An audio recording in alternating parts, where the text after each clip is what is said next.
natutuwa na tumaan dito, nung galing ho ako sa Batasan, tinitingnan ko yung crowd ng support. Sana ho, wala kami nakita nung una, tapos sinabi nung kasamahan ko, yun yung nakaitim na t-shirts. So natutuwa ho ako, nandito kayo. Natutuwa ho ako na magkakasama tayo. Nagpapasalamat ako dun sa grupo ng DDS, sa grupo ng Labor, si Conchal Rani. Marami pong salamat sa pagtulong nyo na i-set up ito. Maraming salamat sa mga taong nandun sa kabilang side. Bakit po tayo naandito? Naandito tayo sa sobrang abuso. Sobra-sobra ng abuso, sobrang-sobra ng persecution, sobra-sobra na ho ang injustice. Hindi ho patas ang laban. Bakit ho? Hindi lang naman ho si Vice Presidente Sara Duterte ang may confidential and intelligence fund. Bakit hindi buksan ang lahat na confidential and intelligence fund para magkaalam-alam ho? Dahil pinipintura nila na si Vice Presidente ay nanungulimbat ng pera. Wala pa hong ebidensya dahil yan ay nasa COA pa lang. Yun ang sinasabi nilang si Mary Grace Piatos. Isinama ho yan sa mga dokumentong binigay ng COA sa House. Wala ho Mary Grace Piatos.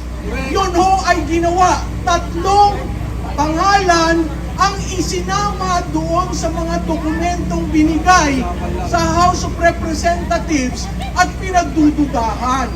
Bakit ho hindi kailangang ibukas ang Confidential and Intelligence Fund? Dahil hindi pa ho tapos ang pag-audit.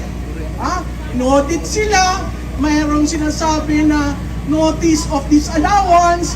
Pag notice of disallowance, so parang bumili kayo sa tindahan, walang resibo yung itlog, walang resibo yung mantika. So tatanungin kayo, saan mo ginamit ito? So hindi pa ho natatapos yung prosesong yon. Hanggang Pebrero ho, next year, yung prosesong yon.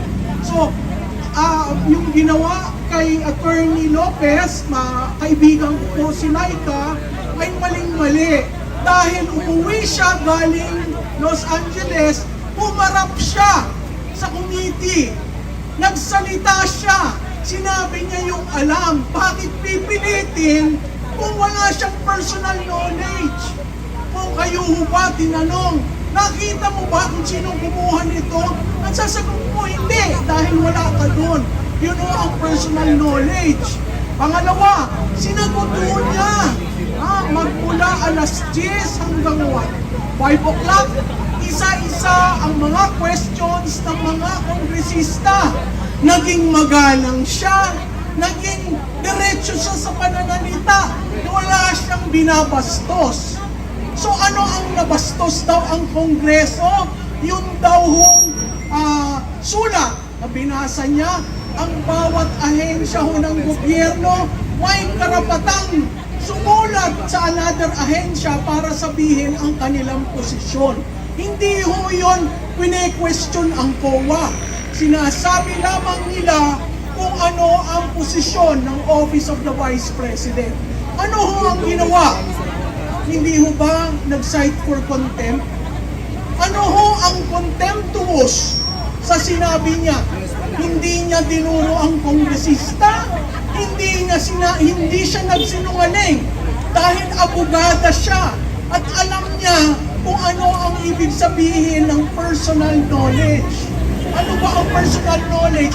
Na alam mo na nandun ka. Kung wala ka doon, hindi ka pwede magkomentaryo. Okay? So, sige. Ang sinabi, kung magque-question ka, sabi ni Paduano, pwede kang mag-file ng motion for reconsideration. Hindi pa ho natatapos ang hearing, nag-file siya ng motion of reconsideration. Inaksyonan ba? Hindi. Ano ang sumunod? Nagkaroon ng order. So, kung kayo, titingnan niyo yung proseso, ang dapat inaksyonan ng committee ay ang motion for reconsideration tungkol sa citing her for contempt. Okay? Yun hong paglipat ngayon, kaya yung ginawa ay dahil na andun ang ating Vice Presidente. Ngayon, ang sabi ng mga hurado, no? Anong klaseng Vice Presidente yan? Nag-meltdown. Anong klaseng Vice Presidente yan? Nanigaw. Anong klaseng Vice Presidente yan? Nagsabi. Kayo ho, ilang taon na ho, pine-persecute ang ating Vice Presidente. Magmula pa ho kailan? November 2022. Tumahimik ho siya ng 2 taon dahil siya ay kabinete. Nung lumabas siya at nag-resign siya ng June 19, 2 years niya, tumahimik pa rin siya. Pero patuloy ho ng patuloy ang paggiba sa kanya. Hindi naman ho siya kandidato. Hindi siya kandidato sa 2025 at definitely wala siyang sinasabi sa plano niya sa 2028. So bakit gigibain? Ha? Dahil may problema ho ang administrasyon na ito sa isang katulad ni Vice Presidente Sara Duterte. Ano po ang mali? Lahat po tayo citizen ng Republika ng Pilipinas. Kung kayo ang nasa lagyan ni Attorney Lopez, madaling araw may kakatok, ang lock ho doon nasa labas. Kaya nga ang nakikiusap kami noon, pwede bang ilagay niyo yung lock sa loob? Kasi kung sa labas, kahit sino pwedeng pumasok. So, ang nangyari po doon, may biglang pumasok, may order daw to transfer.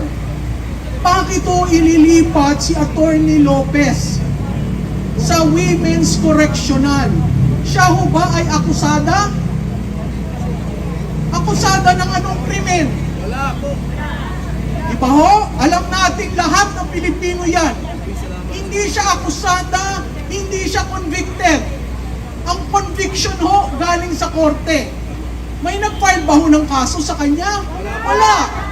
So naandun siya out of her own volition dahil yun ang husga ng komitiya na siya ay cite in contempt. Okay? Sinundan niya ang procedure. Mag-file ka ng MR, nag-file ng MR. Hindi tinugunan ni Chairman Chua at ng kanyang komitiya. Pero nakakuha ka agad ng desisyon para sa order. Nailipat siya ng hating gabi. Tama ho ba yun? Pag may kumatok sa ating mga bahay, bubuksan natin ng ganong oras? Hindi po. Oh, so ano ang pagkakaiba ni Attorney Lopez sa ating ordinaryong citizen? Tayo ho ordinaryo, hindi tayo abogado. Wala na ho bang paggalang ang House of Representatives sa isang abogada? Kung wala silang paggalang kay Attorney Lopez, ano ang paggalang na ating makakamit mula sa kanila? So nakikita nyo, hindi ho patas ang laban. Kaya ang sinabi ni Vice Presidente Sara Duterte, binabastos nyo kami, binabalik lang namin sa inyo ang pambabastos nyo. Itigil na ho natin ito dahil kaban ng bayan, taxes natin, ang nagpapaandar ng Ayuda Republic. Itigil na ho natin yan, itigil natin ang paniniil, at itigil na natin ang baliktad na hustisya dito sa ating bayan. So nakikiusap po ako doon sa mga taong nagmamahal sa ating bayan, sumama po kayo dito sa grupong ito. Malaking bagay ang marinig kayo, malaking bagay na magkita-kita tayo. Dahil hindi lamang po ito ang ating kasaysayan. Ang ating kasaysayan ay nag-uugat pa sa EDSA. So, paano tayo nagpapalit ng pamahalaan? Galing ho sa taong bayan ang lakas ng pamahalaan. Galing sa ang lakas ng republika ay galing sa bawat isa sa atin. So ako po'y nagpapasalamat, dumaan lamang po ako para makita ko may mga tao at napilitan akong bumaba. Hindi ako usually nagsasalita sa ganito, pero dahil nandito kayo, malaking bagay na makisama ako sa inyo. Maraming salamat sa inyo. Maraming salamat po kay Ma'am Malu, isang profesor at isa po siyang tagasulat po ng sa Manila Times.